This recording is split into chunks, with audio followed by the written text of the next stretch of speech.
They say the last Danfo bus on the Lagos-Ibadan expressway never stops moving.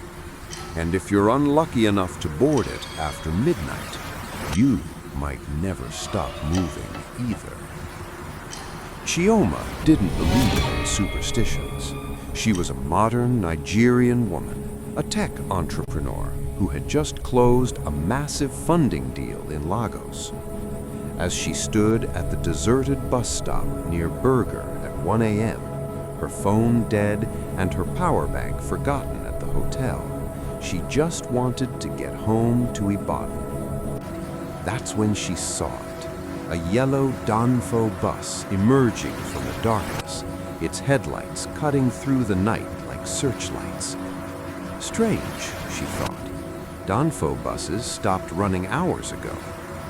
The conductor, a thin man with eyes that seemed too bright in the dim light, leaned out.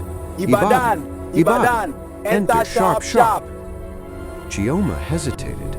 Something felt off. The bus was too clean, too quiet. No loud music, no passengers arguing, no conductor shouting destinations at the top of his lungs. But exhaustion won over caution. She climbed aboard.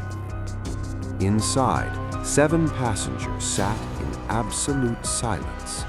A woman in an Ankara wrapper clutched a Bible. An elderly man in traditional agbada stared straight ahead. A young boy pressed his face against the window. None of them looked at her. Conductor, how much to Ibadan? No pay now. Pay when we reach. That should have been her first warning. Nigerian conductors always collect money first. Everyone knows this. As the bus sped down the expressway, Chioma noticed something disturbing. They weren't stopping. Not at traffic lights, not at checkpoints. In fact, when they passed through the usual police checkpoint at Mowe, the officers didn't even look up. Conductor, she called out, her voice shaking slightly. This bus, it's not stopping. The thin man smiled, his teeth gleaming white in the darkness. This bus never stops, sister. Not until we all reach where we're going. The old man in Agbada finally turned to look at her. His eyes were filled with a sadness so deep it made her chest tighten. You shouldn't have entered, he whispered. We all made the same mistake 10 years ago, 20 years ago, 50 years ago. Chioma's blood ran cold. What are you talking about? The woman with the Bible spoke next, her voice hollow. This is the last Danfo, the one from the accident of 1973. We've been riding it ever since, looking for the junction we missed, the turn we should have taken. The young boy finally peeled his face from the window. My mama is still waiting for me. I was coming back from school. Panic seized Chioma. She lunged toward the door, but it wouldn't budge. The bus was accelerating now, the speedometer climbing, 80, 100, 120 kilometers per hour. The expressway blurred past them. Let me out, she screamed, pounding on the door. The conductor's smile faded. Sister, there's only one way to leave this bus. What? What do you want? Remember, he said softly. Remember the person you didn't forgive, the apology you didn't make, the call you didn't return, the parent you disrespected. Everyone on this bus is carrying something. That's why we can't stop. That's why we can't rest. Chioma's mind raced. Then it hit her. Her mother. They'd fought 3 months ago over Chioma's refusal to come home for her father's remembrance ceremony. She'd blocked her mother's calls, too proud to apologize, too busy building her empire to remember where she came from. Tears streamed down her face. I just wanted to prove I could make it on my own, she sobbed. I wanted to show them I wasn't a failure. The bus began to slow. The old man nodded gently. Pride is a heavy load to carry, daughter, heavier than any luggage. The woman with the Bible touched her hand, but acknowledgement, true acknowledgement, lightens the load. The bus was barely moving now.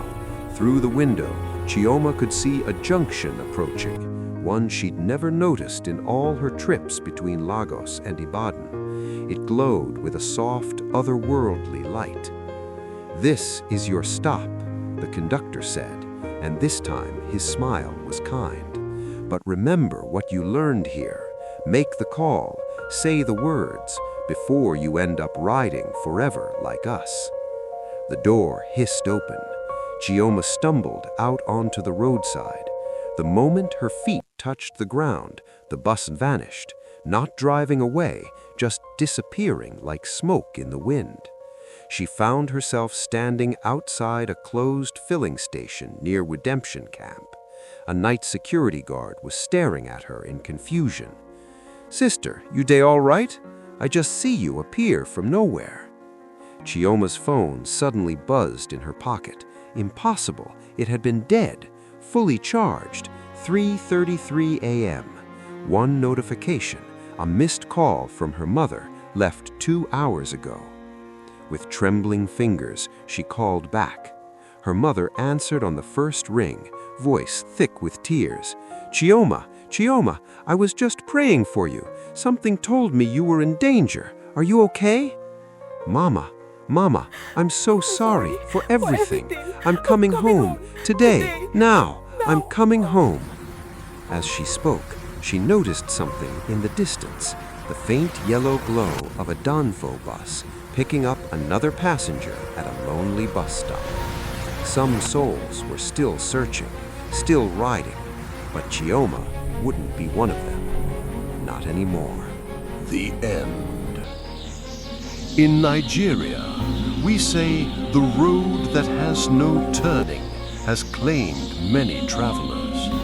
But the question is, what are you still carrying that won't let you turn back home? Don't forget to like, comment your thoughts, subscribe, click the notification button, and share. We are here to give you more intriguing stories. Thank you.